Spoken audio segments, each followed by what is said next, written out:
মুখে দেওয়া মাত্রই মিলিয়ে যায়। আজকে ডিনারে কি করেছি জানো তো? আজকে এই যে আর এখানে হচ্ছে চিকেন চাপ, আর এখানে হচ্ছে স্যালাড আছে, মালাই দেখেছি অমৃত মধু, দারুণ লাগে।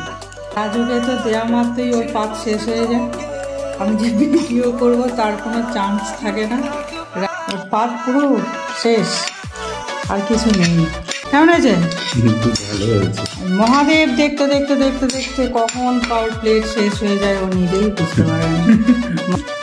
দারুণ। এটা নেবে না? একটা খাও, দেখো না কেমন হয়েছে। আরে খেয়ে দেখো না, হয় না? যদিও আমি জিজ্ঞাসাই করছিলাম, তো পাশে বসেছো তো।